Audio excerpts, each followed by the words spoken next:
जय हिंद दोस्तों, mission success happy में आप सभी का स्वागत है।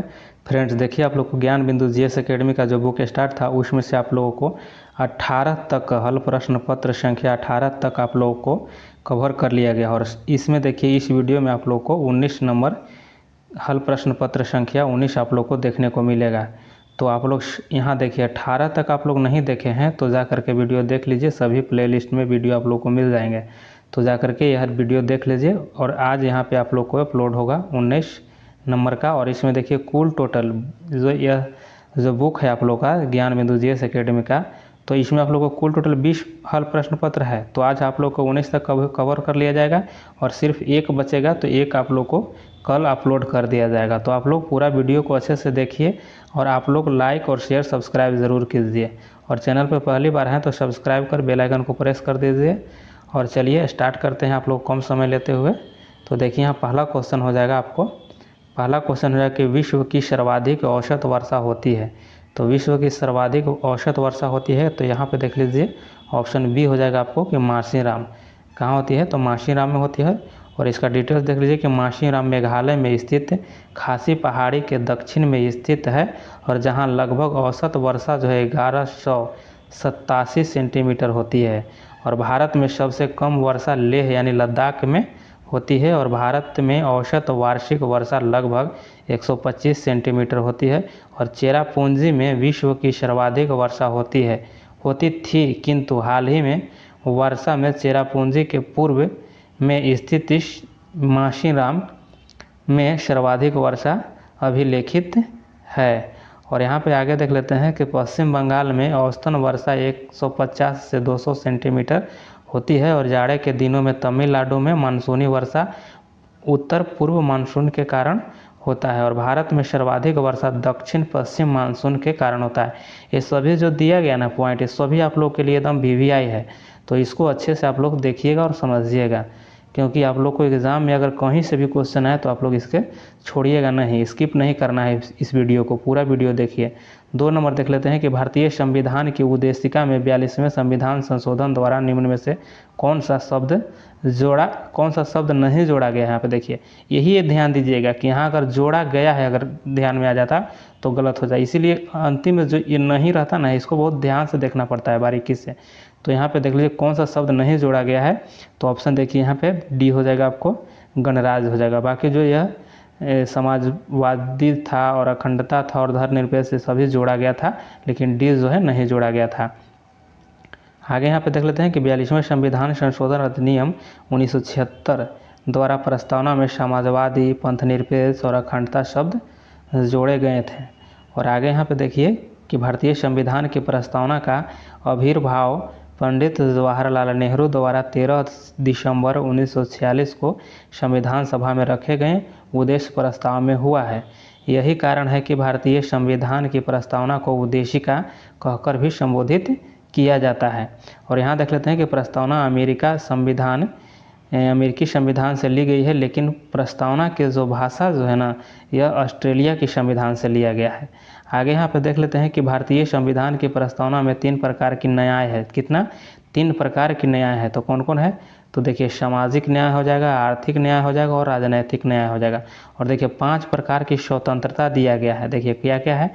तो विचार की स्वतंत्रता हो गया, अभिव्यक्ति की स्वतंत्रता, विश्वास की स्वतंत्रता, धर्म व उपासना की स्वतंत्रता, तथा 2 प्रकार की समता दिया गया है। क्या क्या है? तो प्रतिष्ठा और अवसर की समानता का अवसर। देखिए यहाँ प्रतिष्ठा और अवसर का समानता दिया गया है, तो यह इसका उल्लेख भी किया गया है। तो देखिए ये चीज़ जो यहाँ पे आप लोग देखें ना, यह सभी आप लोग अच्छे से देख लीजिएगा। अगर कहीं आपसे पूछ दे कि कितने प्रकार की स्वतंत्रता है, कितने प्रकार के न्याय है, कितने प्रकार की क्षमता है, तो ये सब आप लोग भूलिएगा नहीं, सब जरूर याद रखिए।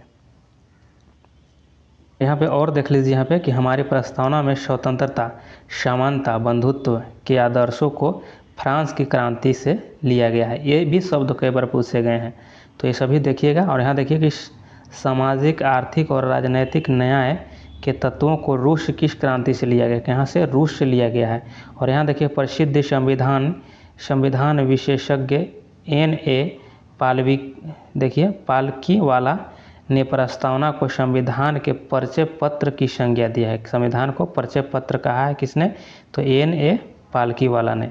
और यहाँ देखिए के.एम. मुंशी ने भारतीय संविधान की प्रस्तावना को हमारे संप्रभु प्रजातांत्रिक गणतंत्र की जन्म कुंडली कहा है।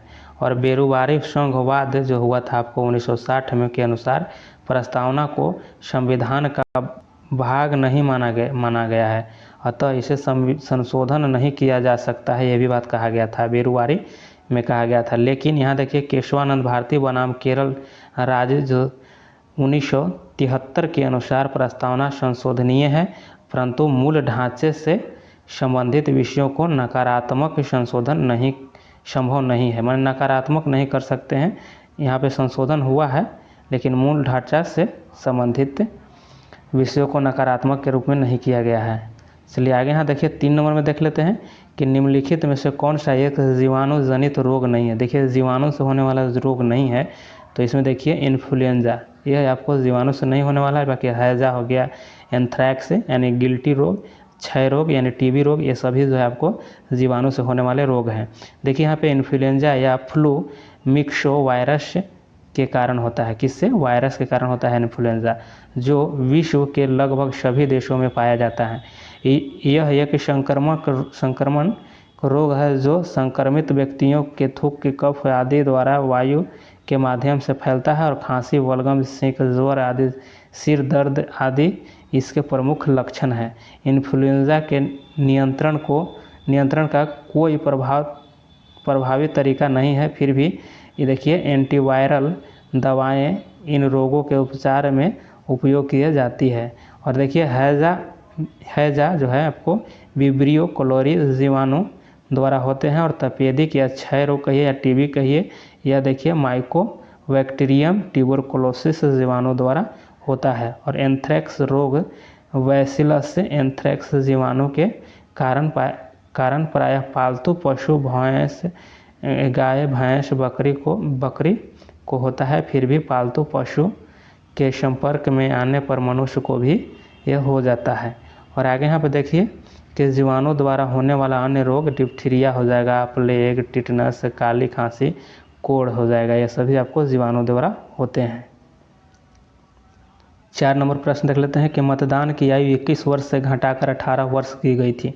तो देखिए ऑप्शन ये हो जाएगा 61वां संविधान संशोधन में हुआ था। और देखिए यहाँ पे 61वां संविधान संशोधन जो आपको 1989 द्वारा किया गया था, यहाँ पे कि 21 वर्ष से घटाकर के 18 वर्ष आयु कर दिया गया था। और यहाँ देखिए भारतीय संविधान के अनुच्छेद 326 के तहत 18 वर्ष या उससे अधिक आयु के व्यक्तियों को मतदान करने का अधिकार प्राप्त है। 62वां संविधान संशोधन अधिनियम 1989 के द्वारा लोकसभा एवं विधानसभा में अनुसूचित जाति एवं जनजाति के प्रतिनिधित्व में 10 वर्ष यानी 2000 तक वृद्धि किया गया। और 63वां संविधान संशोधन जो 1989 के तहत पंजाब में आपातकाल की व्यवस्था अन्य क्षेत्रों के समान की गई। और राजीव गांधी के कार्यकाल में 1989 में 64वां संविधान संशोधन विधेयक पंचायती राज को संवैधानिक दर्जा देने हेतु लाया गया था, जो राज्यसभा में पारित नहीं हो सका था। आगे यहाँ पे 5 नंबर प्रश्न देख लेते हैं कि स्वच्छ भारत मिशन के तहत खुले में शौच मुक्त घोषित होने वाला प्रथम राज्य कौन सा है? तो कौन सा है जाएगा आपको? देखिए कि सिक्किम था, ये ऑप्शन आपको डी सही हो जाएगा। देखिए सिक्किम को खुले में शौच मुक्त 27 मई 2016 को घोषित किया गया था। और हिमाचल प्रदेश देश का दूसरा राज्य है जिसे खुले में शौच से मुक्त घोषित किया गया। और यहाँ पे देख लेते हैं कि भारत का पहला ODF प्लस जिला वायनाड केरल में है। कहाँ? ODF प्लस जो है ज़िला जो है आपको यहाँ पे देखिए कहाँ, वायनाड और केरल राज्य में है। और 2 अक्टूबर 2014 को स्वच्छ भारत मिशन देश भर में व्यापक तौर पर राष्ट्रीय आंदोलन के रूप में शुरू किया गया था। और केंद्र सरकार द्वारा 2 अक्टूबर 2019 तक सभी राज्यों को ODF घोषित करने का लक्ष्य रखा गया था, जिसके तहत 2 अक्टूबर 2019 को भारत की सभी राज्यों एवं केंद्र शासित प्रदेशों के सभी गाँवों को ODF घोषित किया गया। 6 नंबर देख लेते हैं। यहाँ पे 6 नंबर देखिए कि सुप्रसिद्ध फिल्म गांधी का निर्देशन किसने किया था? तो देखिए यहाँ पे ऑप्शन सी हो जाएगा, रिचर्ड एटनबरो ने किया था। और यहाँ देखिए कि फिल्म गांधी मोहनचंद करमचंद गांधी के वास्तविक जीवन पर 1982 ईस्वी में बनी थी और इस फिल्म में गांधी जी की भूमिका वेन किंग्सले द्वारा निभाई गई थी और इस फिल्म में ड्रेस डिजाइनिंग हेतु भानु अथैया को ऑस्कर अवार्ड भी मिला था और भानु अथैया प्रथम भारतीय ऑस्कर विजेता थी। और यहाँ पे देख लीजिए ऑस्कर अवार्ड जो 2000 इसके देख लीजिए कि बेस्ट ओरिजिनल सॉन्ग यानी RRR नाटू नाटू को मिला है। और यहाँ पे देख लीजिए कि सॉन्ग का अवार्ड और गीतकार कौन थे तो देखिए चंद्र बोस और संगीतकार देखिए AM किरवानी और गायक यहाँ पे काल भैरव और राहुल सिपलगुंज। और देखिए best documentary short film award के लिए देखिए यहाँ पे कि द एलिफेंट विश्व पर्श हो जाएगा और निर्माता गुनीत मोंगा हो जाएगा और निर्देशक देखिए कार्तिक गोंजाविलियस। और 7 नंबर में देख लीजिए 7 नंबर प्रश्नों को देखिए कि यहाँ पे निम्न में से कौन अर्धचालक है तो देखिए अर्धचालक आपको सिलिकॉन होता है। क्या सिलिकॉन होता है। देखिए कुछ पदार्थ ऐसे होते हैं जिनकी अर्धचालकता चालक एवं अचालक पदार्थ के बीच की होती है और इन्हें अर्धचालक कहते हैं, जैसे सिलिकॉन, जर्मेनियम, सेलेनियम आदि। देखिए ताप बढ़ने पर अर्धचालक की प्रतिरोधकता घटती है तथा चालकता जो है इसका बढ़ जाता है। अर्धचालक में विद्युत धारा का प्रवाह जो है को मुक्त इलेक्ट्रॉन और छिद्र के कारण होता है और मरकरी को छोड़कर सारी धातुएं कमरे के ताप पर ठोस अवस्था में पाए जाते हैं, परंतु गैलियम और सीजियम का गलनांक बहुत कम होता है। यदि हथेली पर इस दोनों धातुओं को रखते हैं तो पिघलने लगेगी। क्लोरीन हल्के पीले रंग की तीखी गंध वाली होती है और यह जल में विलीन होता है और इसका उपयोग कपास तथा वस्त्रों की विरंजक में किया जाता है और गुजरात सेमीकंडक्टर नीति शुरू करने वाला पहला राज्य बना है। और 8 नंबर प्रश्नों को देख लीजिए कि निम्नलिखित में से कौन सा विश्व का सबसे बड़ा मैंग्रोव वन है तो सबसे बड़ा मैंग्रोव वन आपको सुंदरवन देखिए हो जाएगा, रिजर्व हो जाएगा। और देखिए मैंग्रोव वनस्पति उष्णकटिबंधीय वनस्पति है और यह मुख्य रूप से उष्णकटिबंधीय ज्वारीय दलदलों, क्रीक, तटीय लैगून तथा पशजल झीलों में मिलती है। सुंदरवन डेल्टा में सुंदरी नामक वनस्पति पाई जाती है और सुंदरवन प्रदेश में रॉयल बंगाल टाइगर सबसे प्रसिद्ध जानवर पाया जाता है और विश्व की लगभग 0.15% मैंग्रोव वन भारत में पाई जाती है और भारत में इसका सर्वाधिक विस्तार गंगा तथा ब्रह्मपुत्र के डेल्टा में पाया जाता है, जिसे प्रायः सुंदरवन डेल्टा के नाम से जाना जाता है, जहां भारत की संपूर्ण मैंग्रोव वनस्पति का लगभग 45% हिस्सा पाया जाता है। 9 नंबर देख लेते हैं कि वे लोग जो मक्के को मुख्य अनाज में लेते हैं तो उन्हें किस प्रकार का रोग हो जाता है तो देखिए यहाँ पे ऑप्शन ए हो जाएगा पेलाग्रा हो जाएगा। क्या हो जाएगा, पेलाग्रा हो जाएगा। देखिए यहाँ पे कि पेलाग्रा रोग विटामिन B3 की कमी के कारण होता है और दस्त, डायरिया, यहाँ पे डर्मेटाइटिस होना पेलाग्रा रोग का लक्षण है। और यहाँ पे देख लेते हैं कि मक्के को मुख्य अनाज के रूप में लेने पर उसे पेलाग्रा रोग हो जाती है। और यहाँ पे देख लेते हैं विटामिन, देख लीजिए कि विटामिन शब्द का प्रयोग सर्वप्रथम सी फंग द्वारा 1911 ईस्वी में किया गया था और मानव शरीर में इस कार्बनिक पदार्थ की आवश्यकता कम मात्रा में होती है। और विटामिन ए देख लीजिए यहाँ पे इसका रासायनिक नाम क्या है तो रेटिनॉल हो जाएगा और इसकी कमी से रतौंधी हो जाता है। जीरोथैल देखिए यहाँ पे ऑप्शन, यहाँ पे देखिए जीरोथैलमिया हो जाएगा, त्वचा की कोशिकाओं में परिवर्तन, वृद्धि रुकना और केरोटोमाइसिस हो जाएगा। देखिए ये जीरोथैलेमिया जो नहीं है पूछा जाता है, रतौंधी पूछा जाता है सबसे ज़्यादा। और इसका स्रोत जो हो जाएगा कि गाजर हो जाएगा, हरी सब्जी हो जाएगा, दूध, यकृत, मछली हो जाएगा, ये सभी है। और विटामिन B1 को देख लीजिए, इसका नाम हो जाएगा थायनिक हो जाएगा। क्या, थायमिन, रासायनिक नाम थायमिन हो जाएगा और इसकी कमी से होने वाला बेरी रोग हो जाता है। और देखिए यहाँ पे स्रोत जो हो जाएगा अनाज और फलियाँ और सोयाबीन, दूध आदि हो जाएगा। और विटामिन B2 जो है इसका रासायनिक नाम हो जाएगा राइबोफ्लोविन हो जाएगा और इसके कमी से होने वाला बीमारी किलोसिस हो जाता है, यानी त्वचा का फटना हो जाता है। और आगे यहाँ पे देख लेते हैं विटामिन B3 देख लीजिए और इसका रासायनिक नाम क्या हो जाएगा तो नियासिन हो जाएगा या नेमाइड्स या नियासिन हो जाएगा विटामिन B3 का। और इससे रोग जो होता है पेलाग्रा रोग होता है। और देखिए या D4D सिंड्रोम तथा त्वचा रोग या फोड़ा फुंसी सब आदि होता ना है, यह B3 के कारण ही होता है। और विटामिन B5 को देख लीजिए, इसको पेंटोथेनिक अम्ल कहा जाता है, रासायनिक नाम इसका पेंटोथेनिक अम्ल हो जाएगा। और इसके कमी से होने वाला चर्म रोग, सफ़ेद बाल, मंद बुद्धि, अस्थमा, त्वचा आदि होता है। स्रोत इसका अंडे, दूध, मांस एवं मूंगफली आदि होते हैं। और देखिए विटामिन B6 जो है इसका पायरोडॉक्सिन नाम है, क्या रासायनिक नाम जो है आपको पायरोडॉक्सिन नाम हो जाएगा। और इससे कमी से होता है रक्त क्षीणता होता है और एनीमिया इसको कहिए। और चर्म रोग और पेशीय यानी ऐंठन होता है। और स्रोत दूध, यीस्ट, अनाज, मांस, ये सभी जो है इसका स्रोत है प्राप्त करने का। तो देखिए यहाँ विटामिन B7 जो है आपको इसको बायोटीन कहा गया है, यानी रासायनिक नाम बायोटीन है। और इसकी कमी से देखिए चर्म रोग, बालों का झड़ना, लकवा, ये सब आदि इसका बीमारी हो जाएगा इसको कमी से। और यहाँ देखिए विटामिन B11 है, इसको कोची कहा जाता है, तो देखिए रासायनिक नाम फॉलिक अम्ल कहा जाता है, फॉलिक अम्ल। और इससे रक्त क्षीणता होता है, एनीमिया, ये सभी बीमारी होता है विटामिन B11 से। और विटामिन B12 देख लीजिए, इसको साइनोकोबालैमिन कहा जाता है, रासायनिक नाम साइनोकोबालैमिन हो जाएगा। और इसको देखिए कि धातक रक्त क्षीणता होता है, यानी सबसे ज़्यादा रक्त क्षीणता बीमारी होता है तो B12 के कमी से कारण होता है। और यहाँ विटामिन में कोबाल्ट धातु पाया जाता है, इस विटामिन में कोबाल्ट पाया जाता है। और C देख लीजिए विटामिन, इसका रासायनिक नाम एस्कॉर्बिक अम्ल हो जाएगा। और इससे रोग होता है, स्कर्वी रोग होता है, मसूड़ों का फूलना आदि सभी रोग होते हैं। विटामिन D देखिए कैल्सीफेरॉल कहा जाता है रासायनिक नाम इसको। और इसे सूखा रोग या रिकेटस कहिए।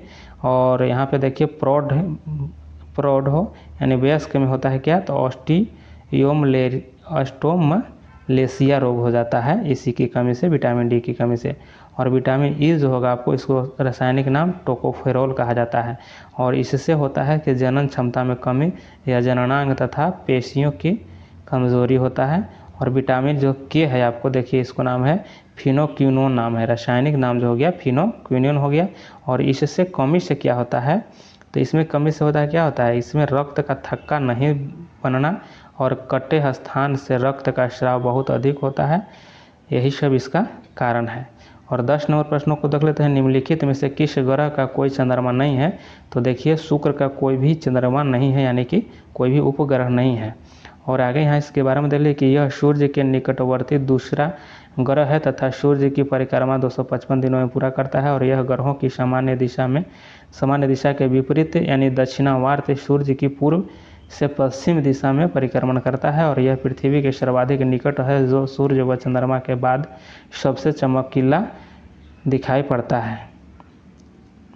11 नंबर देख लेते हैं कि अत्यधिक कम तापमान के सिद्धांत का अध्ययन क्या कहलाता है, तो देखिए यहाँ पे ऑप्शन ए हो जाएगा क्रायोजेनिक्स कहलाता है। क्या क्रायोजेनिक्स कहलाता है। क्रायोजेनिक्स भौतिक की वह शाखा है जिसमें अत्यधिक निम्न ताप उत्पन्न करने व उसके अनुप्रयोगों का अध्ययन किया जाता है। हाइग्रोमीटर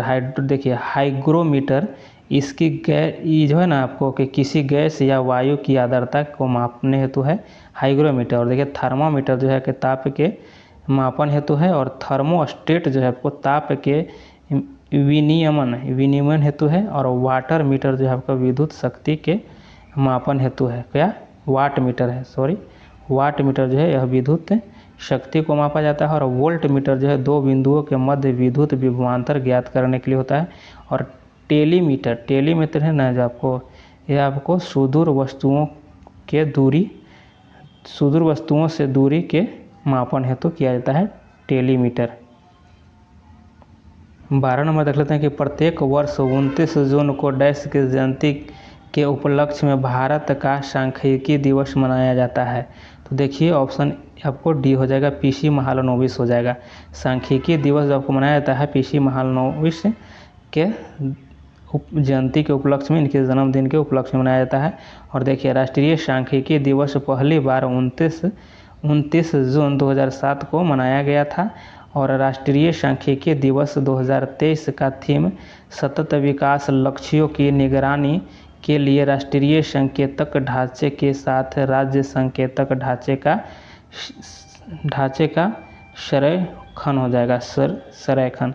देखिए यहाँ पे थोड़ा सा कुछ धुंधला है, तो इसको हम पढ़ देते हैं, आप लोग अच्छे से इसको समझ लीजिएगा।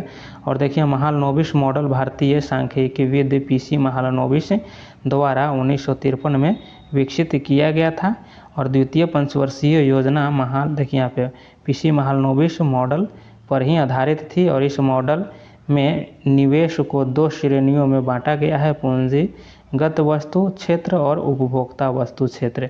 पूंजीगत वस्तु क्षेत्र के लिए कुल निवेश का 80% भाग आवंटित किया गया, जबकि उपभोक्ता 20% भाग का आवंटन किया गया। क्लोरोक्विन यौगिक का उपयोग किस रोग के उपचार में करते हैं? तो देखिए ऑप्शन डी हो जाएगा, मलेरिया में हो जाएगा, ऑप्शन डी आपको राइट हो जाएगा।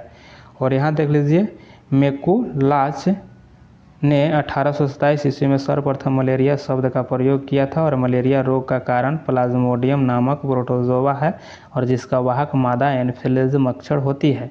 और यह जानकारी सर्वप्रथम रोनाल्ड रॉस ने दी, जिन्हें इस कार्य हेतु 1902 में चिकित्सा का नोबेल पुरस्कार मिला।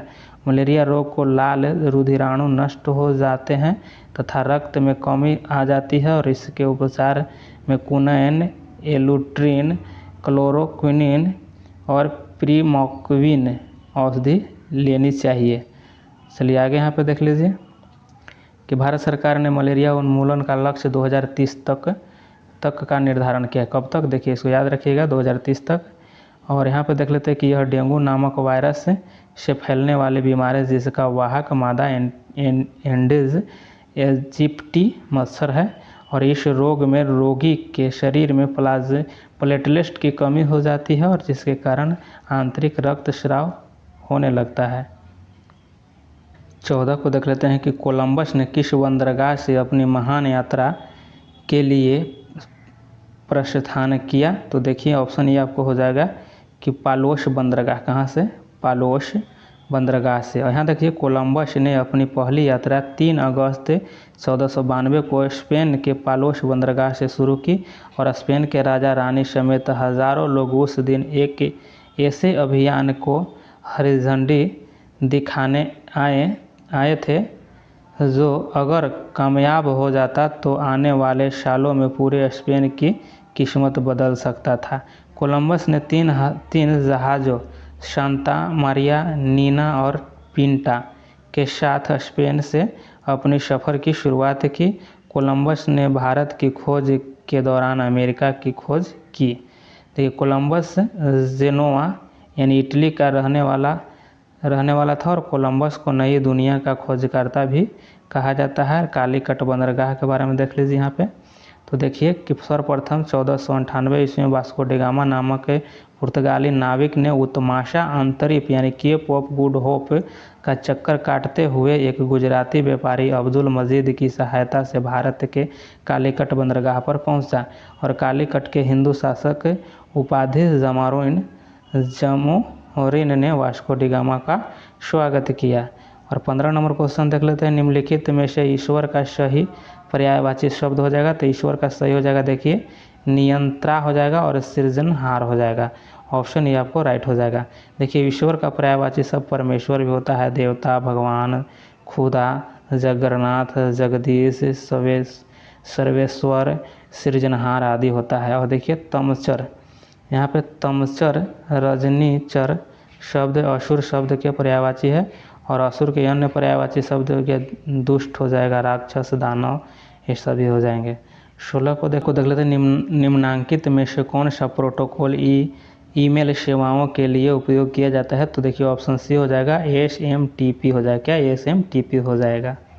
यहाँ पे देखिए 17 नंबर देख लीजिए। 17 नंबर गांधी जी ने 1917 में चंपारण सत्याग्रह क्यों संचालित किया था? तो देखिए ऑप्शन बी हो जाएगा कि दमनकारी नीलबगान यहाँ पे व्यवस्था के खिलाफ किए थे। ऑप्शन आपको यहाँ पे बी हो जाएगा। यहाँ देख लेते हैं कि बिहार के चंपारण में गांधी जी ने सत्याग्रह का पहला प्रयोग 1917 ईस्वी में किया था और चंपारण सत्याग्रह प्रारंभ करने के 2 प्रमुख कारण थे। चंपारण में नील बगान के मालिकों द्वारा तकावी ऋण और 3 कठिया व्यवस्था कृषकों को अपनी ज़मीन के 3 बट्टे यानी 20 कट्ठा में 3 कट्ठे भाग पर नील की खेती करना अनिवार्य था। कर दिया गया था इसी कारण। और यहाँ देखिए चंपारण के मुरली भरहवा गांव के किसान नेता राजकुमार शुक्ल ने गांधी जी को कांग्रेस के लखनऊ अधिवेशन में 1916 में किसानों की दयनीय स्थिति से अवगत कराया था। 19 नंबर देख लीजिए, 19 में कि सुधीरमन कप किस खेल से संबंधित है। देखिए सुधीरमन जो है आपको बैडमिंटन से हो जाएगा, सुधीरमन बैडमिंटन से संबंधित है। और यहाँ देखिए इस कप का पूर्व इंडोनेशियन बैडमिंटन खिलाड़ी और बैडमिंटन एसोसिएशन ऑफ इंडोनेशिया के संस्थापक डिक सुधीरमन के नाम पर रखा गया था। और नारंग कप, थॉमस कप, सट्टा कप, उबेर कप, अमृत दीवान कप आदि का संबंध बैडमिंटन से, यह सभी कप आप लोग याद रखिएगा। देखिए आधुनिक बैडमिंटन का विकास संभवतः इंग्लैंड में हुआ था और इसकी सर्वप्रथम यहाँ देखिए सर्वोच्च संस्थान इंटरनेशनल बैडमिंटन फेडरेशन की स्थापना 1934 में की गई थी और विश्व बैडमिंटन चैंपियनशिप की शुरुआत 1977 ईस्वी में की गई थी। और यहाँ पर देखते हैं कि बैडमिंटन से संबंधित प्रमुख खेल शब्दावली जैसे कि court, long service, double fault, smash, love, let, deuce, match point आदि ये सभी हैं। और यहाँ देखिए बास्केटबॉल, भारत में प्रथम बास्केटबॉल खेल जो है 1930 ईस्वी में खेला गया था और इसका पहला विश्व चैंपियन मैच 1950 ईस्वी में आयोजित हुई थी। और Nehru cup, federation cup, Bengaluru blues challenge cup आदि का संबंध बास्केटबॉल से है। खेल संबंधी ring, guard, point, dead ball ये सभी हैं। और आगे यहाँ पे देख लीजिए कि आधुनिक के संदर्भ में इस खेल का विकास इंग्लैंड में हुआ था और टेनिस की सर्वोच्च संस्थान इंटरनेशनल टेनिस फेडरेशन की स्थापना 1913 ईस्वी में पेरिस में की गई थी। और यह ऑस्ट्रेलिया ओपन, विंबलटन, फ्रेंच ओपन और यूएसए ओपन चैंपियनशिप है और ग्रैंड स्लैम चैंपियनशिप में शामिल है। और खेल शब्द जो हो गया इसमें देखिए बैक हैंड हो जाएगा, drive, let fault, tie breaker, smash, change service, set in out आदि हो जाएगा। इस सभी का शब्दावली हो जाएगा टेनिस का। और यहाँ पे देख लेते हैं 20 को कि एक व्यास सममित पुष्प का उदाहरण है। तो इसका हो जाएगा आंसर आपको मटर हो जाएगा, ऑप्शन ए सही हो जाएगा। और आगे यहाँ पे देख लीजिए कि सममिति में फूल त्रिसमिति यानी नियमित अथवा एक व्यास सममित यानी द्विपार्श्विक हो जाते हैं। जब किसी फूल को दो बराबर भागों में विभक्त किया जाता है तब उसे त्रिसमिति कहते हैं। और इसे उदाहरण है कि सरसों, धतूरा, मिर्च। और यहाँ देखिए लेकिन जब फूल को केवल एक विशेष ऊर्ध्वाधर समतल से दो समान भागों में विभक्त किया जाता है तो उसे एक व्यास सममिति कहते हैं। इसके उदाहरण हो जाएगा मटर, चना, गुलमोहर और सेम और केसिया आदि हो जाएगा। 21 को देख लीजिए यहाँ पे कि पताल शब्द का उचित विलोम होगा। तो पताल का देखिए कि आकाश हो जाएगा, इसका पताल का विलोम आकाश हो जाएगा। और देखिए यहाँ पे कि विपरीत यानी उल्टा अर्थात बताने वाले शब्दों में विपरीतार्थक शब्द या विलोम शब्द कहते हैं। यहाँ देखिए रात का दिन हो जाएगा और दुख का सुख हो जाएगा, आकाश का पताल आदि ये सभी आपको विलोम शब्द हो जाएंगे। और यहाँ देखिए पताल का पर्यायवाची शब्द क्या होगा, तो अधोलोक। देखिए अधोलोक, पताल, रसताल पर्यायवाची का मतलब हो गया कि उसी का समान अर्थ वाले। और देखिए यहाँ आकाश का पर्यायवाची शब्द क्या हो जाएगा, नभ, व्योम, अंबर, गगन, दिव, फलक, खगोल, अंतरिक्ष, आसमान आदि हो जाएंगे। और यहाँ पे देख लीजिए, यहाँ पे देखिए 22 का, तो 22 का देखिए कि नीतू की सैलरी से 50% अधिक है और नीतू की सैलरी का कितना प्रतिशत हो जाएगा, तो यहाँ पे देखिए 66.5 यानी 66.2/3% हो जाएगा। और इसको देखिए यहाँ पे सोल्व किया हुआ, इसको समझ लीजिए आप लोग। चलिए आगे यहाँ 23 को देख लेते हैं कि जड़त्व के नियम को यह भी कहा जाता है। तो क्या कहा जाता है, ऑप्शन ए हो जाएगा गति का पहला नियम कहा जाता है। तो ये सब आप लोग जानते हैं, बार बार ये सब दिया जा रहा है तो इसको आप लोग समझ लीजिएगा। देखिए 24 को देख लीजिए कि यहाँ पे है कि मानस टाइगर रिजर्व किस राज्य में स्थित है। तो मानस जो है आपको असम में है। कहाँ? मानस जो आपको असम में है। और यहाँ देखिए टाइगर प्रोजेक्ट 1973 के तहत स्थापित किया गया था और जिसका नेतृत्व कैलाश श्रृंखला ने किया था। कैलाश श्रृंखला को टाइगर मैन ऑफ इंडिया कहा जाता है। और मानस टाइगर रिजर्व को 1985 में यूनेस्को द्वारा विश्व धरोहर स्थल में घोषित किया गया और यह बाघ संरक्षण के लिए प्रसिद्ध है। और यहाँ पे देखिए टाइगर रिजर्व और राज्य है गया, तो देखिए मुद्दुमलाई अन्नामलाई टाइगर रिजर्व जो तमिलनाडु में हो जाएगा, और बांदीपुर टाइगर रिजर्व जो कर्नाटक में हो जाएगा, और पेंच टाइगर रिजर्व जो आपको महाराष्ट्र में हो जाएगा, और सतपुड़ा कान्हा पन्ना टाइगर रिजर्व जो आपको मध्य प्रदेश में हो जाएगा, और दुधवा टाइगर रिजर्व आपको उत्तर प्रदेश में, और वाल्मीकि टाइगर रिजर्व देखिए बिहार में हो जाएगा। और 25 नंबर क्वेश्चन देख लीजिए कि यहाँ के सूक्ष्मजीवीय रोग का उदाहरण किसका स्थानांतरण लैंगिक संपर्क से होता है।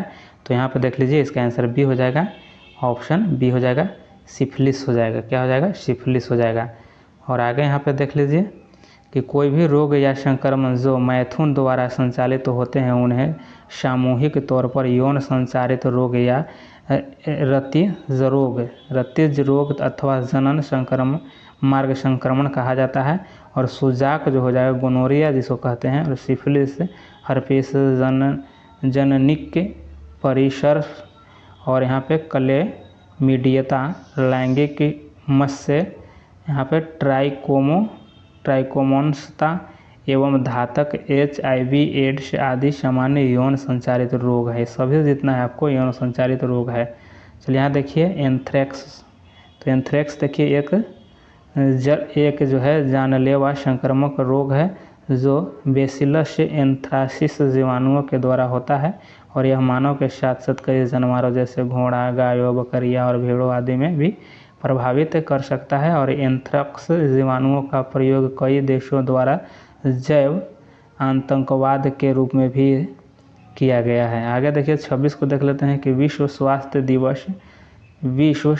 दिवस 2022 की थीम क्या है। तो देखिए यहाँ पे थीम पूछा जा रहा है, तो क्या हो जाएगा इसका? देखिए ऑप्शन ए हो जाएगा कि आवर प्लेनेट आवर हेल्थ, यानी हमारा ग्रह और हमारा स्वास्थ्य, यही यहाँ थीम था विश्व स्वास्थ्य दिवस का। और यहाँ पे देख लीजिए कि 7 अप्रैल 1948 को विश्व स्वास्थ्य संगठन या वर्ल्ड हेल्थ ऑर्गेनाइजेशन या WHO की स्थापना हुई थी। और इसी के उपलक्ष्य में हर साल 7 अप्रैल को वर्ल्ड हेल्थ डे मनाया जाता है। और WHO का मुख्यालय जिनेवा यानी स्विट्ज़रलैंड, जिनेवा और स्विट्ज़रलैंड जो हो गया देश में हो गया। और यहाँ पे देखिए विश्व स्वास्थ्य दिवस 2023 की थीम हेल्थ फॉर ऑल है। और यहाँ पे देख लेते हैं 27 को देखिए सर्वप्रथम भूगोल शब्द का प्रयोग डैश के द्वारा किया गया था। तो किसके द्वारा? तो यहाँ देखिए इरोटोस्थनीज के द्वारा किया गया था, इरोटोस्थनीज के द्वारा। और यहाँ पे देख लीजिए कि भूगोल शब्द ग्रीक भाषा के 2 मूल यानी जीवो पृथ्वी और ग्राफी वर्णन से प्राप्त किया गया है, और दोनों को एक साथ रखने पर इसका अर्थ बनता है पृथ्वी का वर्णन। तो देखिए भूगोल के नामकरण एवं इस विषय को प्राथमिक स्तर पर व्यवस्थित स्वरूप प्रदान करने का श्रेय यूनान के निवासियों को जाता है। और यहाँ पे कार्ल रिटर के अनुसार भूगोल वह विज्ञान है जिसमें पृथ्वी को स्वतंत्र ग्रह के रूप में मान्यता देते हुए इसके समस्त लक्षणों, घटनाओं एवं उसके अंतः संबंध का अध्ययन किया जाता है। और अल इदरीसी अरब भूगोलवेता ने इन्होंने समुद्री मार्ग के मानचित्र बनाए थे। और अलेक्जेंडर वान हम्बोल्ट जीवों और इनके परिवेश के बीच संबंधों का अध्ययन करने वाले व्यक्ति थे। और यहाँ 28 नंबर देखते हैं कि भारत में बिहार का जिसके उत्पादन में विशिष्टीकरण है यह है। तो देखिए यहाँ पे सबसे ज़्यादा लीची हो जाएगा बिहार में। चलिए आगे यहाँ पे देख लेते हैं। यहाँ देखिए कि उत्तर बिहार के शाही लीची को भौगोलिक संकेत यानी GI टैग मिला है। और यह जर्दालू, आम, कतरनी, चावल, मगही पान के बाद GI टैग प्राप्त करने वाला राज्य का चौथा उत्पाद है। और लीची को GI टैग 2018 में मिला है। और अंतर्राष्ट्रीय स्तर पर भौगोलिक सांकेतिक का विश्व व्यापार संगठन के यहाँ पे बौद्धिक संपदाओं के व्यापार संबंधों पहलुओं पर समझौता के तहत हुआ है और वही राष्ट्रीय स्तर पर यह कार्य वस्तुओं का भौगोलिक सूचक अधिनियम 1919 के तहत किया जाता है, जो सितंबर 2003 से लागू है। और भौगोलिक सांकेतिक का पंजीयक 10 वर्षों के लिए मान्यता प्राप्त रहता है और इसके बाद इसे रिमूव भी किया जा सकता है। चलिए यहाँ पे देख लेते हैं कि सुजनी कडाही बिहार को जो जीआई टैग दिया है उसके बारे में। कतरनी चावल, शाही लीची, मिथिला मखाना, भागलपुरी जर्दालू आम, मगही पान, सिलाव खाजा और मरचा चावल आदि को जीआई टैग दिया गया है बिहार में। ये सब याद रखिएगा आप लोग। 29 नवंबर दिल्ली के 1857 की क्रांति के समय निम्नलिखित में से कौन भारत के गवर्नर जनरल थे? तो देखिए इसमें कैनिंग हो जाएंगे, लॉर्ड कैनिंग थे। और देखिए 29 मई 1857 को चर्बी वाले कारतूस के प्रयोग का विरोध 34वीं रेजिमेंट बैरकपुर के सैनिक मंगल पांडे ने किया तथा विद्रोह की शुरुआत कर दी और उसने सैन्य अधिकारी लेफ्टिनेंट वाग एवं मेजर सार्जेंट की गोली मारकर हत्या कर दी। और 8 अप्रैल 1857 को सैन्य अदालत के निर्णय के बाद मंगल पांडे को फांसी की सज़ा दे दी गई, जो 1857 की क्रांति का प्रथम शहीद माना गया। 1857 के विद्रोह के दौरान बैरकपुर में कमांडिंग ऑफिसर हैरसे था और 1857 के विद्रोह का आरंभ 10 मई 1857 को मेरठ के कंपनी के भारतीय सिपाहियों द्वारा शुरू हुआ, जो धीरे धीरे कानपुर, बरेली, झांसी, अवध आदि स्थानों तक फैल गया। और इसकी शुरुआत एक सैन्य विद्रोह के रूप में हुई, परंतु कालांतर में उसका स्वरूप बदलकर ब्रिटिश सत्ता के विरुद्ध एक जनव्यापी विद्रोह का हो गया। और यहाँ पे देख लीजिए 1857 के विद्रोह के प्रतीक कमल और रोटी था। और लॉर्ड डलहौजी जो था यह 1848 से 56 ईस्वी तक शासनकाल था। और द्वितीय आंग्ल सिख युद्ध जो हुआ था यह 1848 से 49 में। और द्वितीय आंग्ल वर्मा युद्ध 1851 से 52 में हुआ था। और चार्ल्स वुड की शिक्षा नीति जो था 1854 में। और व्याप्तगत सिद्धांत के तहत सतारा को कब? तो 1848 में, जैतपुर और संबलपुर को 1849 में, और बघात को 50 में, उदयपुर को 52 में, और झांसी को 53 में, और नागपुर को 54 में, और अवध को 56 में को कंपनी के साम्राज्य में मिला लिया गया था। यह व्याप्तगत सिद्धांत के आधार पर डॉक्ट्रिन ऑफ लेफ्ट इसको कहिए इंग्लिश में। तो देखिए कौन कौन को मिलाया गया था, इसको अच्छे से आप लोग देख लीजिए, क्वेश्चन यह पूछा जाता है। और यहाँ पे और आगे देख लेते हैं। अवध का विलय आउटरम रिपोर्ट के आधार पर यहाँ पे कुप्रशासन का आरोप लगाकर कर दिया गया था। अवध सबसे ज़्यादा पूछा जाता है। और अवध यहाँ पे देखिए 1856 में हुआ था, यह कंपनी में मिलाया गया था। 1853 में बम्बई एवं थाने के बीच प्रथम रेलगाड़ी चलाई गई थी। 1854 ईस्वी में डाक घर अधिनियम पारित किया गया था। और विधवा पुनर्विवाह अधिनियम 1856 का मसौदा तैयार किया गया था। और संथाल विद्रोह भी 1855 से 56 में हुआ था। डलहौजी ने ग्रीष्मकालीन राजधानी शिमला को बनाया था। और कैनिंग का जो शासनकाल था वह देखिए 1856 से 62 तक था। 1857 में कलकत्ता, मद्रास, बम्बई में 3 नए विश्वविद्यालयों की भी स्थापना की गई थी 1857 में। और देखिए 1857 का विद्रोह भी हुआ था। और भारत का अंतिम गवर्नर जनरल भी लॉर्ड कैनिंग था। और कैनिंग के शासनकाल में देखिए भारत का प्रथम वायसराय भी यही बना था, कैनिंग ने।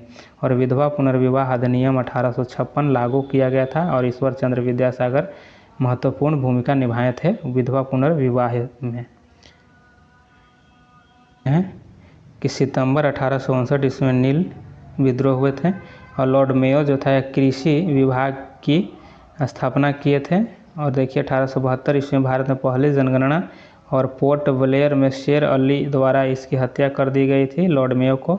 लॉर्ड रिपन देखिए यहाँ पे वर्नाकुलर प्रेस एक्ट को रद्द किया था 1882 में। श्रमिक सुधार के लिए प्रथम कारखाना अधिनियम 1881 में पारित किया गया था। स्थानीय स्वशासन संबंधी सरकारी प्रस्ताव 1882 में। हिल्बर्ट विल विवाद जो था आपको 1882 से 84 में। अनियमित जनगणना की शुरुआत 1881 ईस्वी में लॉर्ड रिपन के द्वारा किया गया था। और यहाँ पे देख लेते हैं 30 नंबर प्रश्न है कि निम्न में से कौन सा शाख का औपचारिक स्रोत है तो देखिए ऑप्शन बी हो जाएगा, सहकारी समितियाँ हो जाएगा। आगे यहाँ पे देखिए 31 नंबर में देख लेते हैं। 31 नंबर देखिए कि निम्न में से कौन सा वर्ण कोहरे से न्यूनतम प्रकीर्णित होता है, तो कौन होता है, तो देखिए ऑप्शन यहाँ पर सी हो जाएगा, लाल रंग हो जाएगा। ऑप्शन सी हो जाएगा, लाल रंग हो जाएगा। और आगे यहाँ पे देख लीजिए, यहाँ पे देखिए 32 नंबर देते हैं कि 50 meals dash a long distance, तो यहाँ पे ऑप्शन बी आपको राइट हो जाएगा कि 50 meals is a long distance है। और आगे यहाँ पे देख लीजिए 33 नंबर को देखते हैं। तो निम्नलिखित में से किस उपकरण का उपयोग तरल पदार्थ के विशिष्ट गुरुत्व को मापने के लिए किया जाता है, तो यहाँ पे हो जाएगा ऑप्शन आपको हाइग्रोमीटर हो जाएगा। ऑप्शन आपको बी सही हो जाएगा। और सिस्मोग्राफ को देखिए भूकंप का पता लगाने वाला उपकरण है। और सेंसटेक यहाँ पे देखिए सेंसटेंट, यह किसी ऊंचाई और मीनार आदि को नापने में। और यहाँ 34 देख लीजिए, 34 का आंसर आपको हो जाएगा डी हो जाएगा। और यहाँ पे आप लोग समझ लीजिएगा इसको। और यहाँ पे 30 नंबर देख लेते हैं कि समस्थानिकों के रासायनिक गुण समान होते हैं क्योंकि उनके देखिए यहाँ के परमाणु क्रमांक समान होते हैं। देखिए समस्थानिक किसे कहते हैं, यहाँ पे ये देख लीजिए। समस्थानिक में देखिए कि एक ही तत्व के वे परमाणु जिनकी परमाणु संख्या समान किंतु द्रव्यमान संख्या भिन्न भिन्न होती है, समस्थानिक कहलाते हैं। हाइड्रोजन के 3 समस्थानिक होते हैं कि यहाँ पे प्रोटियम हो जाएगा, ड्यूटेरियम हो जाएगा और ट्राइटियम हो जाएगा। और आगे यहाँ पे देख लेते हैं संभारिक किसे कहते हैं। देखिए संभारिक की भिन्न भिन्न तत्वों के ऐसे परमाणु जिनकी द्रव्यमान संख्या समान किंतु परमाणु संख्या अलग अलग होते हैं, उसे संभारिक कहा जाता है। और 36 नंबर में देख लेते हैं कि गांधी सागर बांध किस नदी पर स्थित है। गांधी सागर बांध आपको हो जाएगा देखिए चंबल नदी पर हो जाएगा। और देखिए बहुउद्देशीय परियोजना को भारत के प्रथम प्रधानमंत्री जवाहरलाल नेहरू ने आधुनिक भारत का मंदिर कहा था। क्या आधुनिक भारत के मंदिर कहा था। बहुउद्देशीय परियोजना का मकसद सिंचाई का प्रबंध, जल विद्युत उत्पादन, बाढ़ नियंत्रण, पेयजल आपूर्ति और नौकायन पर्यटन आदि होता है। यहाँ पे देख लेते हैं, यहाँ पे देखिए कि नाफ्था झाकरी परियोजना सतलज नदी पर है, सरदार सरोवर परियोजना नर्मदा पर है, साबरमती परियोजना साबरमती पर, इंदिरा सागर परियोजना नर्मदा पर, दुलहस्ती परियोजना चिनाव पर, पोंग बांध ब्यास नदी पर, गंडक देखिए गंडक नदी पर, तुलबुल परियोजना झेलम नदी पर, रानी लक्ष्मीबाई बांध जो आपको बेतवा नदी पर हो जाएगा। और बगलिहार परियोजना आपको चिनाव नदी पर हो जाएगा। और यहाँ तिलैया परियोजना बराकर पर हो जाएगा, बाण सागर हो जाएगा सोन नदी पर हो जाएगा, पोचमपाद परियोजना गोदावरी पर हो जाएगा, नागर सागर परियोजना कृष्णा नदी पर हो जाएगा, उकाई जो होगा तप्ती पर हो जाएगा, और मेटूर आपको कावेरी पर हो जाएगा, और टिहरी बांध जो आपको भागीरथी पर हो जाएगा, और हिडकल जो आपको घटप्रभा पर हो जाएगा, और हीराकुंड महानदी पर, और माता टीला जो आपको बेतवा नदी पर हो जाएगा। ये सभी आप लोग याद रखिएगा। यहाँ पर देख लेते हैं कि कीटों द्वारा परागण क्या कहलाता है। देखिए कीटों द्वारा परागण यहाँ देखिए एंटोमोफिल कहलाता है। ऑप्शन आपको बी हो जाएगा, राइट हो जाएगा। आगे यहाँ पे देख लीजिए, यहाँ पे देखिए कि परागण प्रक्रिया और परागण माध्यम। तो देखिए जल परागण जो होता है आपको हाइड्रोफिली कहा जाता है, और पक्षी परागण जो होता है ऑर्निथोफिली कहा जाता है, और जंतु परागण जो हो गया जूफिली हो जाएगा। और चमगादड़ से देखिए चिरोप्टेरोफिली हो जाएगा, और वायु परागण आपको एनीमोफिली हो जाएगा। ये सभी याद रखिएगा। और आगे यहाँ पे देखिए 38 नंबर पे देख लेते हैं कि कैल्शियम का परमाणु संख्या क्या है। तो कैल्शियम का देखिए 20 हो जाता है। ऑप्शन आपको बी राइट हो जाएगा। आगे यहाँ पे देख लीजिए, यहाँ पे देखिए 39 नंबर में हो जाएगा कि एक चतुर्भुज के कोण 3:5:9 और 13 के अनुपात में है तो चतुर्भुज के सभी कोण होंगे। तो देख लीजिए उत्तर में यहाँ था आपको कि 36 डिग्री हो जाएगा, 60 डिग्री और 108 डिग्री और 156 डिग्री है। इसको सोल्व किया हुआ है, इसको आप लोग देख लीजिए, अपनी आंखों से देखिएगा, सबसे बेटर रहेगा। और वीडियो को थोड़ा रोक करके भी देखिएगा अगर आप लोग को न समझ में आए तो। और यहाँ पर 40 को देख लीजिए कि खाद्य श्रृंखला का प्रथम पोषण स्तर निर्मित होता है। तो यहाँ देखिए ऑप्शन ए हो जाएगा उत्पादक द्वारा, किस पर, उत्पादक द्वारा। और यहाँ पर देखिए प्रथम पोषी स्तर जो होता है उत्पादक होता है, द्वितीय पोषी स्तर को प्राथमिक उपभोक्ता होता है, तृतीय जो होता है द्वितीयक उपभोक्ता, और चतुर्थ पोषी स्तर जो होता है तृतीयक उपभोक्ता कहलाता है। आगे यहाँ पे 41 नंबर में देख लीजिए कि निम्नलिखित में से कौन सा इमल्शन का उदाहरण है। तो कौन हो जाएगा? ऑप्शन सी हो जाएगा। इमल्शन का उदाहरण दूध हो जाएगा और दूध इमल्शन का उदाहरण है। और ऐसे विषमांग मिश्रण जिसमें कण विलयन के सदृश समान रूप से पूरे विलयन में फैले होते हैं। और निलंबन की अपेक्षा कणों का आकार छोटा होता है और मिश्रण समांगी प्रतीत होता है, परंतु वास्तविकता में यह असमांगी मिश्रण होता है। दूध कोलाइडी का उदाहरण है। चलिए आगे यहाँ पे देख लीजिए। 40 नंबर में देख लेते हैं कि विश्व मधुमेह दिवस मनाया जाता है। तो ये आपको ऑप्शन ये हो जाएगा, 14 नवंबर को आपको विश्व मधुमेह दिवस मनाया जाता है। और देखिए कि जब शरीर में पैंक्रियाज में इंसुलिन की कमी हो जाती है मतलब कम मात्रा में इंसुलिन पहुंचता है, तो खून में ग्लूकोज की मात्रा के भी ज़्यादा हो जाती है और इसी स्थिति को डायबिटीज़ कहा जाता है। इंसुलिन एक तरह का हार्मोन होता है जो शरीर के भीतर पाचन संग्रही यानी ग्रंथि से बनता है। और आगे यहाँ पर देख लीजिए कि वर्ल्ड डायबिटीज़ डे 2022 की theme access to diabetes education, यह थीम था। और देखिए 4 फरवरी को विश्व कैंसर दिवस मनाया जाता है। 9 जनवरी को विश्व प्रवासी दिवस मनाता है, यानी भारतीय प्रवासी दिवस मनाया जाता है। और 25 को देखिए 25 सितंबर को दीनदयाल उपाध्याय जयंती के अवसर पर अंत्योदय दिवस मनाया जाता है। और यहाँ पर राष्ट्रीय और अंतर्राष्ट्रीय दिवस इसमें पहले लिख लिया गया है। क्या इसमें कहा जा रहा है कि राष्ट्रीय और अंतर्राष्ट्रीय दिवस इससे पहले लिख दिया गया है। चलिए कोई दिक्कत नहीं।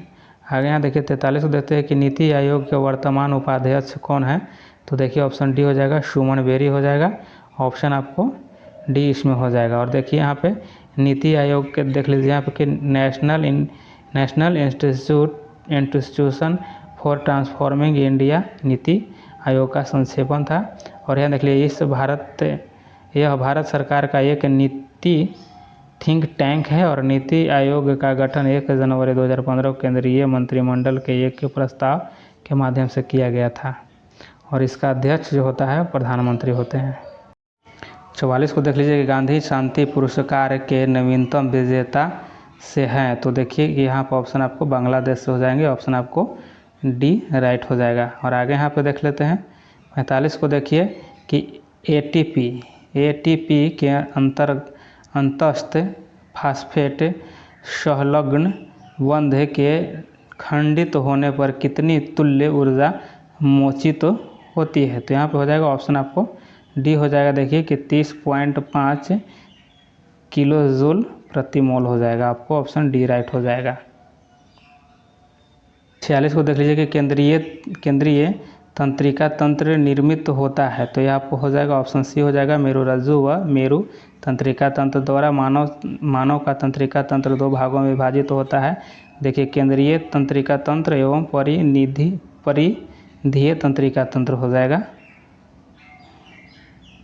40 निम्न में से कौन सी समिति चुनाव सुधारों से संबंधित नहीं है। तो देखिए ऑप्शन बी हो जाएगा, थुंगल समिति जो है आपको चुनाव से संबंधित नहीं है। बाकी तारकुंडे हो जाएगा और दिनेश गोस्वामी समिति, इंद्रजीत गुप्ता समिति, ये सभी चुनाव से संबंधित हो जाएगा। और थुंगल समिति का संबंध चुनाव सुधार से नहीं है और इसे 1988 में संसद की सलाहकार समिति के एक उप समिति पीके थुंगल की अध्यक्षता में राजनीतिक और प्रशासनिक ढांचे की जांच करने के उद्देश्य से गठित किया गया था थुंगल समिति को। आगे यहाँ पे देख लीजिए 48 को देख लेते हैं कि INS विराट हाल ही में खबरों में था, वह एक है। तो यह क्या हो जाएगा? देखिए विमान वाहक पोत हो जाएगा। ऑप्शन सी हो जाएगा। और ये देखिए INS विराट को 12 मई 1987 को भारतीय नौसेना में शामिल किया गया था। और INS विराट को अधिक समय तक दुनिया में सबसे पुराना सेवारत विमान वाहक होने का गौरव प्राप्त है और इसे ग्रैंड ओल्ड लेडी के नाम से भी जाना जाता है। और INS विराट भारतीय नौसेना में शामिल होने के बाद इसे प्रतिष्ठित युद्धपोत ने ऑपरेशन जुपिटर, ऑपरेशन पराक्रम और ऑपरेशन विजय के प्रमुखता भी निभाई थी। और एक INS विराट को 2017 में सेवा मुक्त कर दिया गया है, इसीलिए चर्चा में था। ये देखिए 49 को देख लेते हैं, काल वैशाखी चलती है, तो ये आपको पश्चिम बंगाल में हो जाएगा, ऑप्शन आपको डी हो जाएगा। 50 को देख लीजिए कि काई के प्रवर्धन का लाभ यह है कि इस प्रकार उत्पन्न सभी पौधे होते हैं, तो यहाँ पे ऑप्शन आपको बी हो जाएगा कि आनुवांशिक रूप से समान होते हैं। और देखिए यहाँ पे कि पादपों में जनन 2 प्रकार के होते हैं और लैंगिक जनन होते हैं, और यहाँ पे देखिए यहाँ पे अलैंगिक जनन में पौधे बिना बीजों के ही नए पौधे उत्पन्न करते हैं, और कायिक प्रवर्धन एक के प्रकार का अलैंगिक जनन ही तो है, जिसमें पौधे के जड़, तना, पत्तियाँ, कलीज जैसे काई के पौधों से नरम पौधे की उत्पत्ति होती है, और काई के भागों द्वारा जनन होने के कारण इसे कायिक प्रवर्धन कहते हैं। 51 को देखते हैं कि असहयोग आंदोलन के वापस लेने के पश्चात किसने स्वराज पार्टी का गठन किया था, तो देखिए इसमें हो जाएगा आपको ऑप्शन डी हो जाएगा, CR दास के द्वारा किया गया था। और असहयोग आंदोलन की समाप्ति और गांधी जी की गिरफ्तारी के बाद देश के वातावरण में एक अजीब निराशा का माहौल बन गया था, और ऐसे स्थिति में मोतीलाल नेहरू और CR दास ने एक नई विचारधारा को जन्म दिया और स्वराज पार्टी का स्थापना किए थे। और 52 को देखिए यहाँ पे कि fill in the blanks with the correct यहाँ पे preposition from the options given below, तो यहाँ पे आप लोग इसका आंसर आपको हो जाएगा डी हो जाएगा, सीन्स हो जाएगा। चलिए आगे यहाँ पे देख लेते हैं, आप लोग उसे पढ़ लीजिएगा। और यहाँ पे देखिए 53 को देखिए कि साइनोबैक्टीरिया तथा माइकोप्लाज्मा किस समूह के उदाहरण है, तो यहाँ पे ऑप्शन ए हो जाएगा, मोनेरा हो जाएगा, ऑप्शन ए मोनेरा हो जाएगा। 54 में देख लेते हैं कि किस संगठन ने मेरी सहेली नामक पहल प्रारंभ की है, तो यहाँ पे हो जाएगा ऑप्शन बी। देखिए भारतीय रेलवे के द्वारा मेरी सहेली नामक पहल शुरू किया गया था, तो उस समय जब करंट अफेयर पूछा गया था उसके लिए है। और यहाँ पे देख लीजिए कि दक्षिण पूर्व रेलवे में रेलवे सुरक्षा बल यानी RPF द्वारा उस क्षेत्र में शुरू होने वाले ट्रेनों में महिला यात्रियों को सुरक्षा के लिए पायलट प्रोजेक्ट के रूप में मेरी सहेली पहल की शुरुआत की गई थी। 55 में देखिए बिहार विधानसभा में सीटों की संख्या है, तो बिहार विधानसभा में सीटों की संख्या आपको 243 हो जाएगा। और देखिए अनुच्छेद 170 में विधानसभाओं की संरचना का वर्णन किया गया है, और विधानसभा में सदस्यों की अधिकतम संख्या 500 तथा न्यूनतम संख्या 60 होनी चाहिए। अपवाद में गोवा में 40 है और सिक्किम में 32 है। और आगे देखिए कि सर्वाधिक विधानसभा यानी 403 और विधान पार्षद 100 की सीटों की संख्या उत्तर प्रदेश में, और विधानसभा का कार्यकाल 5 वर्षों तक, परंतु राज्यपाल उसे पहले भी विघटित कर सकता है। और विधानसभा का सदस्य बनने के लिए न्यूनतम आयु 25 वर्ष होनी चाहिए। और 56 को देख लीजिए, यहाँ पे साइनोनेम पूछा जा रहा है, तो देखिए इसमें साइनोनेम हो जाएगा स्ट्रॉन्ग का, तो यहाँ पे ऑप्शन ए आपको राइट हो जाएगा। और इसको आप लोग अच्छे से देख लीजिए, और यहाँ पे और साइनोनेम दिया गया है, इसको भी आप लोग देख लीजिएगा। और यहाँ पे देख लेते हैं कि फसलें जिन्हें हम शीत ऋतु में उगाते हैं नवंबर से अप्रैल कहलाती है, तो यहाँ पे देखिए रबी होता है, यह नवंबर से अप्रैल तक में रबी होता है। और यहाँ पे देख लीजिए खरीफ फसल में, देख लीजिए खरीफ फसल जो है कि आपको चावल, कपास, बाजरा, मक्का, ज्वार, अरहर, ये सभी जो आपको खरीफ फसल हो जाएगा। और इसको जून से सितंबर क्षेत्र में इसको बोया जाता है। और आगे यहाँ पे देख लेते हैं कि रबी जो है क्या, रबी अक्टूबर से मार्च में है। और इसको देख लीजिए कि रबी फसल में गेहूँ, चना, तुरई, सरसों, जौ, मटर यहाँ पे हो जाएगा। और जायद में देखिए वनस्पति सब्जियाँ, फल और चारा फसलें हो जाएगा। यह उत्तर यहाँ पे देखिए कि उत्तर यहाँ पे लिखा हुआ है कि उत्तर भारत राज्य में और दक्षिण भारत राज्य में ये सब होते हैं, तो इसको आप लोग देख लीजिए।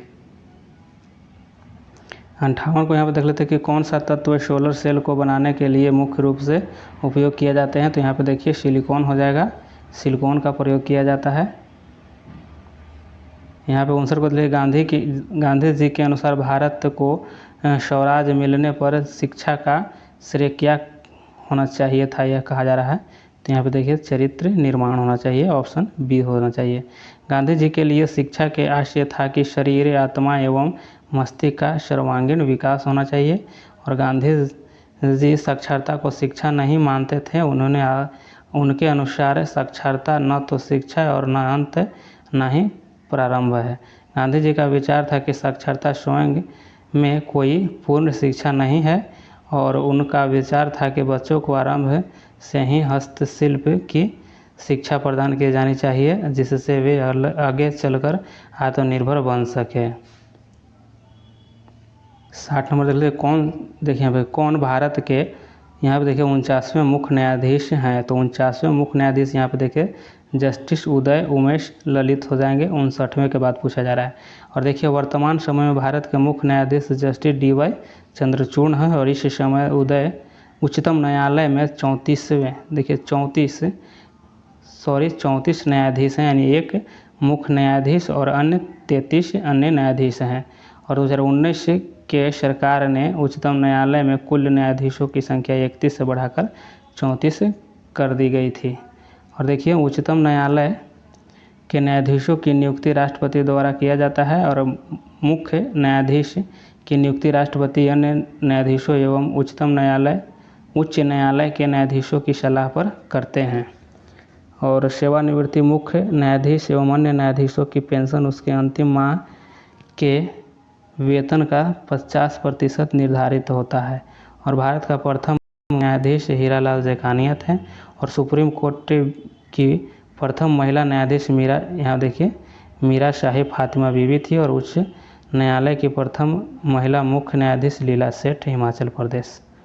61 को देख लीजिए कि ओजोन का एक अणु कितने ऑक्सीजन परमाणु से बना है। तो यहाँ पे देखिए ओजोन का एक जो आपको अणु है कितने ऑक्सीजन परमाणु से बना हुआ है। तो यहाँ पे C हो जाएगा 3 हो जाएगा।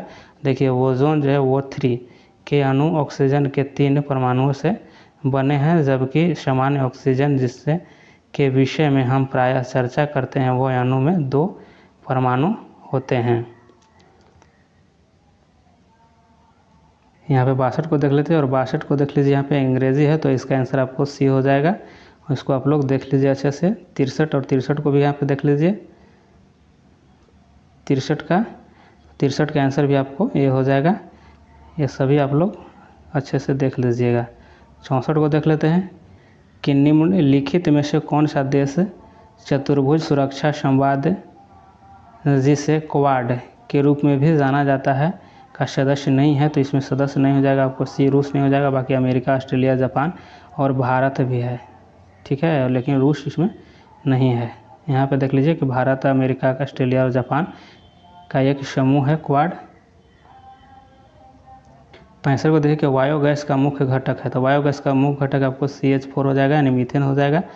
देखिए जानवरों और पेड़ों पौधों के प्राप्त व्यर्थ पदार्थ सूक्ष्म जीवों द्वारा जल की उपस्थिति में आसानी से सड़ते हैं और इस प्रक्रिया में मीथेन, कार्बन डाइऑक्साइड, हाइड्रोजन यहाँ पर देखिए हाइड्रोजन सल्फाइड आदि गैस निकलते हैं और इसी गैसीय मिश्रण को बायोगैस कहते हैं। और इसमें लगभग आपको 65% मीथेन होता है। 66 को देख लेते हैं कि पंडित चंद्रनाथ मिश्र अमर डैश से संबंधित थे। तो आपको देखिए साहित्य से हो जाएंगे, ऑप्शन आपको C हो जाएगा। देखिए यहाँ पे कि पंडित चंद्रनाथ मिश्र मैथिली के पूर्व मूर्धन्य सलाहकार थे, साहित्यकार थे और इसका निधन जो है आपको देखिए 96 वर्ष की अवस्था में 1 अप्रैल 1921 ईस्वी को हो गई थी। यहाँ देखते हैं कि एक धनराशि, देखिए यहाँ पे मैथ है तो इसका आंसर आपको हो जाएगा B हो जाएगा। और इसको आप लोग देख लीजिए, यहाँ पे सोल्व किया हुआ है, फर्स्ट मेथड और सेकंड मेथड से हल किया गया है। तो इसको अच्छे से आप लोग देख लीजिए। और यहाँ पे देखिए वनस्पति तेलों के साधारणतः होती है। तो यहाँ पे देखिए ऑप्शन B हो जाएगा कि लंबी, असंतृप्त और कार्बन श्रृंखला हो जाएंगे। और आगे देख लेते हैं यहाँ पे 69, तो 69 को देखिए दुनिया की सबसे ऊंची दूरबीन वेधशाला स्थित है। तो आपको B हो जाएगा, यानी भारत में हो जाएगा। और भारत में कहाँ हो जाएगा, तो देखिए भारत के लद्दाख में लेह के निकट हेलने में 4500 मीटर की ऊंचाई पर स्थित खगोलीय दूरबीन वेधशाला है, जो ऑप्टिकल, इंफ्रारेड और गामा किरण टेलीस्कोप के लिए प्रसिद्ध है। और 70 को देखते हैं सबरीमाला मंदिर कहाँ स्थित है। तो आपको C केरल में हो जाएगा, सबरीमाला केरल में हो जाएगा।